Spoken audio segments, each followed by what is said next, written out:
Hello friends, good morning. कैसे हो आप सब लोग? और आज संडे है, लेकिन आप देखो आज थोड़ा सा फॉग ज़्यादा है। कल तक मौसम बहुत अच्छा था और ऐसा लग रहा था कि अब सर्दियाँ जो है वो ख़त्म हो गई हैं ऑलमोस्ट, और ठंड अब वैसी वाली नहीं होगी। लेकिन अभी मैं देख रहा हूँ और अचानक जो है मौसम चेंज हो गया है और बहुत ज़्यादा फॉग और कोहरा आप देख सकते हो। ऐसा लग रहा है कि ठंड फिर से वापस शुरू हो गई। जनवरी में जनवरी वाली ठंड का एहसास हो रहा। और आज संडे है। आप सब सोच रहे होंगे कि आज मैं क्यों ये वीडियो बना रहा हूँ। तो दोस्तों, संडे मेरा ऑफ जनरली नहीं होता है। संडे को भी मैं लगभग लोग 4 बजे तक ओपीडी रखते हैं। रीजन वही है, हॉस्पिटल ऑलमोस्ट न्यू है फ्रेंड्स। अभी मैं समझ चार चार बार साल हुआ है हॉस्पिटल को, तो प्राइवेट है। Everything depends on your work, है ना। तो इसलिए हॉस्पिटल हम लोगों का संडे को भी वर्किंग होता है। वैसे हॉस्पिटल तो 24/7 वर्किंग है। इमरजेंसी तो हमेशा ही इमरजेंसी के लिए ओपन है, लेकिन ओपीडी जो है वो संडे भी क्लोज नहीं है। और दूसरा रीजन ये भी हो जाता है दोस्तों कि कितनी जो सर्जरीज होती हैं तो पीएससी आता है, pre anaesthesia checkup, cardio fitness. तो कार्डियक क्लियरेंस के लिए भी, इको के लिए भी मैं रहता हूँ ऑलमोस्ट 4 बजे तक। जितने भी सर्जन्स हैं तो वो सर्जरी अगर प्लान करते हैं तो उसमें ये चीज देखना होता है कि whether your heart is fit for surgery और नॉट। तो उसको हम लोग कार्डियक क्लियरेंस कहते हैं, जिसको प्री एनेस्थीसिया चेकअप कहते हैं। तो वो पेशेंट्स भी आते हैं। तो इसलिए संडे मेरा वर्किंग होता है। और मैं समझता हूँ कि देखो, सबसे अच्छी बात यह है कि जैसे अगर संडे भी वर्किंग मैं रख रहा हूँ तो हॉस्पिटल के बाद तो इवनिंग सारा टाइम हर रोज माशाल्लाह घर पे ही होता है। तो time management is very important. तो टाइम फैमिली को पूरा पूरा मैं देता हूँ, ऐसा नहीं है। और मैं आपसे भी ये कहता हूँ कि देखो, काम करो, काम करना चाहिए। आप काम एक्सेल करो, जॉब करो, जो भी कुछ कर रहे हो करो, लेकिन लेकिन अफसोस ये ना हो कि मैंने घर वालों को या फैमिली को टाइम बिल्कुल नहीं दिया और काम में इतने ज्यादा बिजी हो गए कि वक्त सब निकल गया और फिर बाद में एहसास हुआ घर के वालों के साथ टाइम स्पेंड तो किया ही नहीं, बच्चों के साथ टाइम स्पेंड किया ही नहीं। तो देखो, बैलेंस इज वेरी इंपॉर्टेंट। आपका काम भी इंपॉर्टेंट है और आपकी फैमिली, आपके बच्चे, वो भी इंपॉर्टेंट है। तो लोग करते क्या है, खासकर जितने बिजनेसमैन हैं जो बहुत बिजी रहते हैं, वो क्या करते हैं? वो ये करते हैं कि इतना ज्यादा काम में बिजी हो जाते हैं कि घर का जो टाइम है, जो फैमिली टाइम है, वो उनका बहुत कॉम्प्रोमाइज हो जाता है। वो टाइम वो नहीं देते हैं।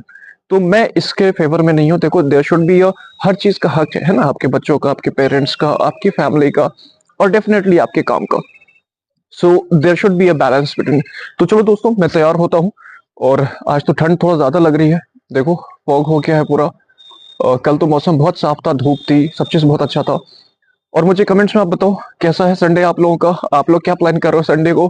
कितने तो मैं समझता हूँ सो रहे होंगे। चलो ठीक है, टेक केयर, मिलते हैं। दोस्तों, फाइनली मौसम साफ हो चुका है और धूप निकल चुकी है। और मौसम बहुत बढ़िया हो गया है, धूप हो गई है। तो मैं तो ये सोच रहा था कि ठंड क्या वापस से फिर से आ गई है और फिर से उतनी ज्यादा ठंड बर्दाश्त करनी पड़ेगी, लेकिन फाइनली मौसम बिल्कुल साफ हो गया है। फॉग बिल्कुल अब नहीं है। और वो जो कहते हैं ना कि आती हुई और जाती हुई ठंड लग जाती है, इसलिए आपको जो है ठंड से अच्छे से आप बचे अभी फ्रेंड्स, जब तक प्रॉपर गर्मी नहीं आ जाती है। प्रॉपर पूरा ठंड का ख्याल रखें। मैंने भी इनर वगैरह पहन लिया है और सोच रहा था कि स्वेटर पहनूं, लेकिन फिर जब धूप निकल गई तो शर्ट ही पहन लिया। और मुझे बताओ कि संडे संडे को आप लोगों का क्या प्लान होता है? संडे को कैसे टाइम स्पेंड करते हो? संडे कैसा गुजर रहा? आई होप आप लोगों का बहुत अच्छा गुजर रहा होगा।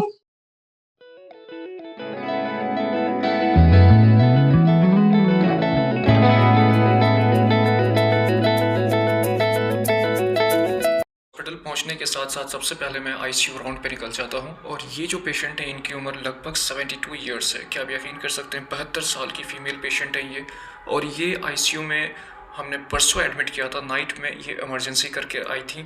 और मैं आपको बताऊं कि जिस वक्त ये आई थी, उनकी हिस्ट्री में ये फाइंडिंग्स थी कि पेशेंट जो है ऑल ऑफ ए सडन फेंट कर गई। बहुत ज़्यादा इनको एंग्जाइटी था, बहुत ज़्यादा स्वेटिंग हुई। और एक प्रैक्टिशनर जो इनको लेकर आए थे साथ में, वो ये बता रहे थे कि सर ऑलमोस्ट पेशेंट हमारे हिसाब से डेथ कर गई।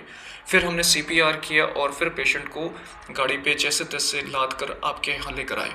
पेशेंट को हम लोग एडमिट करते हैं, इन्वेस्टिगेट करते हैं। ईको में हार्ट फंक्शन कंपैरेटिवली इनका ठीक था, लेकिन ब्लॉकेजेस काफ़ी ज़्यादा थे। कोरोनरी आर्टरी डिजीज़ के पेशेंट हैं, पहले से कोई हिस्ट्री नहीं इनकी किसी भी तरह की मेडिकेशन की, लेकिन पेशेंट कंपैरेटिवली अभी स्टेबल हैं।